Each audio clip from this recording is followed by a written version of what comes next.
Hi guys, तो welcome back. आपका स्वागत है हमारे YouTube channel mega learning classes में। और तो ये हमारा सेकेंड वीडियो है और फर्स्ट वीडियो यानी कि क्लास 9th का चैप्टर 7 का फर्स्ट वीडियो हम डाल दिए हैं और ये हमारा सेकेंड वीडियो है। फर्स्ट वीडियो में हम बताएं सिर्फ बेसिक लेवल, सिर्फ त्रिभुज के बारे में। ये चैप्टर ही है त्रिभुज, तो हम त्रिभुज के बारे में पूरी तरीके से बताएं कि त्रिभुज क्या है, टाइप्स ऑफ त्रिभुज। तो आप उस वीडियो को नहीं देखे हैं तो देख लीजिएगा। और आज जो हम बताने वाले हैं, जो इस चैप्टर यानी त्रिभुज चैप्टर यानी चैप्टर 7 में जो नियम है, जो जिस नियम का मतलब जानना बहुत ही ज़रूरी है, उसी नियम के बारे में हम पढ़ेंगे कि त्रिभुजों में सर्वांग समता के बारे में जानेंगे। और त्रिभुजों में जो सर्वांग समता की नियम या कसौटियां हैं उनके बारे में आज हम लोग जानेंगे। तो वीडियो में लास्ट तक बने रहिएगा और चैनल पे नए हैं तो सब्सक्राइब जरूर कर लीजिएगा। तो चलिए स्टार्ट करते हैं वीडियो को। तो सबसे पहले त्रिभुज के बारे में तो हम लोग जान गए त्रिभुज क्या है, लेकिन त्रिभुजों में सर्वांग समता के बारे में सबसे पहले जानते हैं। सर्वांग समता क्या है? तो सर्वांग सम क्या है कि दो वस्तु जिसकी आकार और आकृति और माप समान हो उसे सर्वांगसम कहते हैं। तो कुछ उदाहरण के इसे हम समझाएंगे कि मेरे पास है दो कलम और इसका आकार और इसका आकार, दोनों का आकार सेम है, आकृति समान है और इसका माप भी जितना बड़ा ये है उतना बड़ा ये भी है। दोनों की आकार और आकृति समान है ना। तो इस कलम का सर्वांगसम ये है, ये कलम है। ओके, तो सर्वांगसम का नियम ये भी कहता है कि अगर हम किसी दो वस्तु अगर सर्वांगसम हो तो उस वस्तु एक वस्तु को दूसरे के ऊपर रखेंगे तो पूरी तरीके से ढक देगा। ये पूरी तरीके से ढक देगा। ये देखिए, एक ही कलम देख रहा है आपको, एक कलम दूसरे कलम को पूरी तरीके से ढक दिया। अब कुछ सिक्कों की मदद से आपको समझाते हैं। दो सिक्का लेते हैं और समझाते हैं कि सर्वांगसम क्या है। ये है मेरे पास दो सिक्का, दोनों सिक्का की आकार और आकृति समान है। देखिए, दोनों सिक्का की आकार और आकृति समान है और एक वस्तु को अगर दूसरे के ऊपर रखते हैं तो दूसरे वस्तु को बिल्कुल या पूरी तरीके से ढक देता है। और 1 रुपया का सिक्का ही है। ओके, तो एक वस्तु को दूसरी वस्तु जो है पूरी तरीके से ढक देती है। यही है सर्वांगसम का नियम। दोनों की आकृति और आकार समान हो उसे सर्वांगसम कहते हैं। और एक वस्तु को अगर दूसरे के ऊपर रखेंगे तो दूसरी वस्तु को पूरी तरीके से ढक देगा। तो समझ गए होंगे सर्वांगसम क्या है। कुछ आकृति की मदद से हम आपको समझाएंगे। ये हमारे व्हाइट बोर्ड में हम कुछ आकृतियों को बनाते हैं। तो बनाते हैं दो वृत्त, बन चुका है दो वृत्त। ओके, तो इसका जो त्रिज्या है यानी r बराबर 3 सेंटीमीटर, इसका त्रिज्या है r बराबर 3 सेंटीमीटर, यानी कि दोनों का त्रिज्या समान है। तो दोनों की आकार, ये दोनों का आकार जो है सेम होगा। दोनों का त्रिज्या सेम है इसलिए आकार भी सेम होगा। तो हम बोल सकते हैं कि इस वृत्त का जो सर्वांगसम वृत्त है वो ये है। अगर इस वृत्त को इसके ऊपर रखेंगे तो एक वृत्त जो है दूसरे वृत्त को पूरी तरीके से मतलब ढक देगा। और कुछ त्रिभुज बना के दिखाते हैं और समझाते हैं। ओके, उम्मीद करते हैं कि समझ गए होंगे सर्वांगसम क्या है। तो यह त्रिभुज और ये है त्रिभुज ABC PQR। बनाने में छोटा बड़ा दिख रहा है लेकिन हम मान रहे हैं, आपको समझाने के लिए बनाया है। तो मान लीजिए कि ये जो भुजा है इसके बराबर ये भुजा और ये भुजा इसके बराबर ये और इसके बराबर ये, यानी कि इस त्रिभुज के बराबर ये त्रिभुज, यानी कि इस भुजा के बराबर ये भुजा, इस भुजा के बराबर ये भुजा, ये भुजा के बराबर ये भुजा, तीनों बराबर हो तो तीनों का जो कोण है वो भी समान होगा। और इस त्रिभुज का जो भुजा है, इस त्रिभुज का जो भुजा और कोण है दूसरे त्रिभुज के भुजा और कोण, संगत कोण अगर बराबर हो तो उसे सर्वांग समता कहते हैं। ओके, तो समझ गए होंगे। तो इस तरीके से त्रिभुज जो, अगर इस त्रिभुज को इसके ऊपर रखेंगे तो वो त्रिभुज पूरी तरीके से ढक जाएगा। तो सर्वांगसम का नियम आप लोग समझ गए होंगे कि किसी वस्तु, अगर दो वस्तु सर्वांगसम है तो उस वस्तु को दूसरे के ऊपर रखेंगे तो वो पूरी तरीके से ढक जाएगा। अब हमारा अगला टॉपिक है त्रिभुजों में सर्वांगसमता।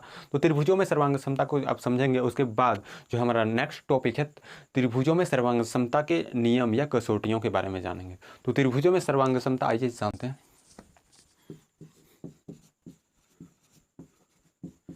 त्रिभुजों में सर्वांगसमता,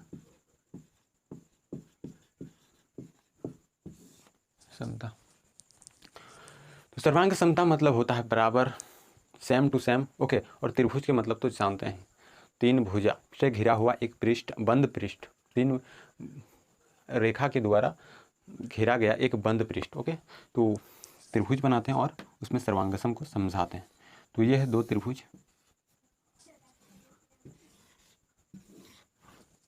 ओके। तो यहाँ हो रहा है त्रिभुजों में सर्वांगसमता। तो दो त्रिभुज हम ले चुके हैं, और ये त्रिभुज जो है इसका कुछ नाम रख लेते हैं, A B C, P Q और आर ले लें।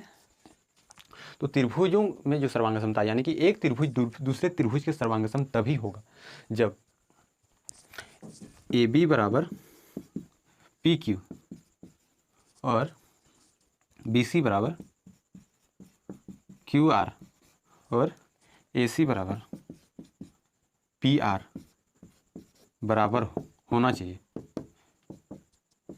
तीनों भुजा यानी दोनों त्रिभुज का तीनों भुजा बराबर होना चाहिए, तभी त्रिभुज सर्वांगसम होगा। और कौन भी, तो कौन बी के बराबर होगा कौन क्यू, कौन आर के बराबर होगा कौन सी, और कौन ए के बराबर होगा कौन पी।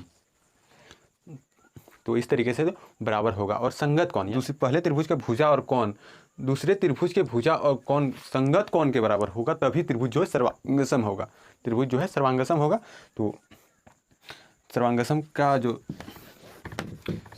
सर्वांगसम सूचित करते हैं हम, देखिए यहाँ अगर ये त्रिभुज इस त्रिभुज के सर्वांगसम है तो हम इस तरीके से लिखेंगे कि त्रिभुज ए बी सी सर्वांगसम, त्रिभुज पी क्यू आर, इस तरीके से सर्वांगसम हो जाएगा।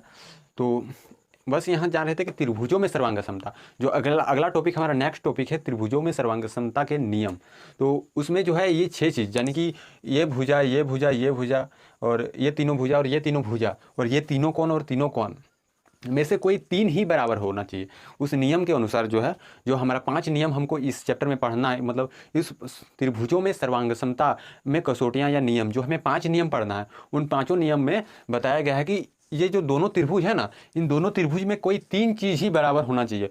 और 3 चीज़ अगर बराबर हो जाता है तो CPCT यानी कि CPCT के तहत अगर कि कोई 2 त्रिभुज में 3 चीज़ अगर बराबर हो जाए तो उस त्रिभुज का जो है सभी कोण और सभी भुजा बराबर हो जाएगा CPCT के तहत। CPCT का मतलब है कि सर्वांगसम त्रिभुज, यानी कि जो बराबर त्रिभुज है, सर्वांगसम त्रिभुजों में संगत अवयव। और त्रिभुज PQR, अगर इसके जगह में हम लिख देंगे QRP, त्रिभुज QRP, तो ये संगत कौन नहीं होगा। ABC, तो ABC शीर्ष जो है यहाँ शीर्ष A और ये शीर्ष P, तो ये जो यहाँ नहीं मिल रहा है तो ये जो हो जाएगा गलत हो जाएगा, संगत कौन ये नहीं है, तो संगत कौन होना चाहिए। तो CPCT के तहत जो है संगत कौन का मतलब है, इसका मतलब, इसका अर्थ है हिंदी में कि सर्वांगसम त्रिभुजों में संगत अवयव के तहत ये जो है सभी चीज़, अगर 3 चीज़ बराबर हो जाए तो सभी भुजा और कोण बराबर हो जाएगा। तो ये समझ गए होंगे, ओके। अब हम चलते हैं त्रिभुजों में सर्वांगसमता के पहला नियम या कसौटी पर। तो इसको मिटाते हैं।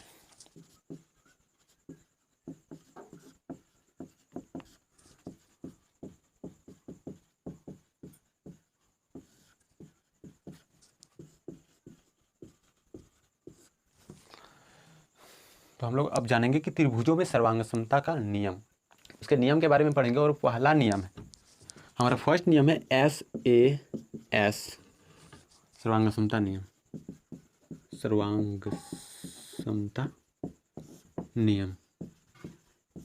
तो इस नियम को हम समझेंगे कि S का मतलब क्या है, A का मतलब क्या है और S फिर S। फिर एस का मतलब क्या है, तो एस का इंग्लिश होता है साइड, ए मतलब एंगल और एस मतलब साइड। यानी कि साइड मतलब होता है भुजा, भुजा एंगल मतलब कोण और फिर भुजा, यानी कि भुजा एंगल और फिर यानी कि भुजा कोण और भुजा बराबर होगा। इस नियम के अनुसार अगर कोई किन्हीं दो त्रिभुजों का पहला भुजा यानी कि कोई भी एक भुजा दूसरे भुजा के अंतर्गत जो कोण होगा, यानी कि एक त्रिभुज के माध्यम से समझाएंगे बेटर समझ में आएगा। तो ये एक त्रिभुज है, ओके, और ये एक त्रिभुज, दो त्रिभुज हम ले लिए। इस नियम के अनुसार SAS सर्वांग समता के नियम के अनुसार ये दो त्रिभुज ABC PQ और R, देखिए इस नियम के अनुसार जो SAS सर्वांग समता का नियम है, यदि दो त्रिभुज है तो दोनों त्रिभुज में दो त्रिभुज है, तो यदि एक त्रिभुज की दो त्रिभुज है, इस नियम के अनुसार यदि दो त्रिभुज है तो एक त्रिभुज में दो भुजाएं और उसके अंतर्गत कोण, और जो दूसरे त्रिभुज का दो भुजाएं और उनके अंतर्गत कोण अगर बराबर हो तो इस नियम का पालन करता है और वो त्रिभुज सर्वांगसम होगा।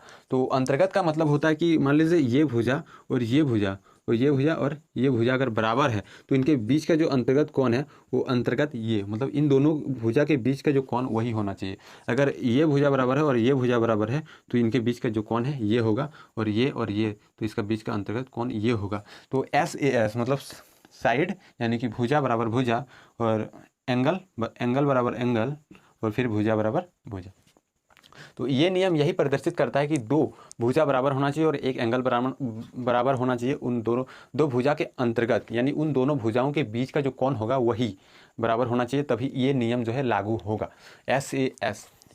तो आप इसको समझ गए होंगे। मान लीजिए कि ये दो त्रिभुज लिए हैं और इसमें जो है ये भुजा और ये भुजा यानी कि ये भुजा और ये भुजा, त्रिभुज ABC सर्वांगसम त्रिभुज PQR कहाँ से, पहला नियम के अनुसार यानी कि SAS साइड एंगल साइड के नियम के अनुसार, ओके। तो यहाँ जो है SAS मतलब इसमें क्या दिख रहा है कि BC बराबर है QR के, और यहाँ जो कोण है कोण C बराबर है कोण R के, और फिर एक भुजा AC बराबर है PR। यानी कि कोई तीन चीज़ अगर बराबर हो जाता है किसी दो त्रिभुज में, अगर कोई तीन चीज़, यहाँ नीचे नहीं आ रहा तो यहाँ देखिए फिर AC बराबर है PR के, AC बराबर PR। तो कोई दो त्रिभुजों में अगर तीन चीज़ बराबर हो जाता है तो त्रिभुजों की सर्वांगसमता के फर्स्ट नियम के अनुसार SAS के अनुसार वो त्रिभुज सर्वांगसम हो जाता है। और अगर सर्वांगसम हो जाता है तो हम उसे बोलते हैं CPCT, यानी कि जो सर्वांगसम त्रिभुजों का जो संगत अवयव है उसके अनुसार वो उस त्रिभुज का सभी भुजा और सभी कोण बराबर हो जाएगा। तो आप फर्स्ट नियम को समझ गए होंगे और वीडियो को ज़्यादा लंबा नहीं करेंगे। सेकेंड जो नियम है उसको अगले वीडियो में बताएंगे। और अगर ये फर्स्ट नियम आपको समझ में नहीं आया तो कमेंट बॉक्स में कमेंट जरूर कीजिएगा, ताकि फर्स्ट नियम जो है हम अगले वीडियो में फिर से बता दें। तो मिलते हैं अगले वीडियो में, तब तक के लिए बाय।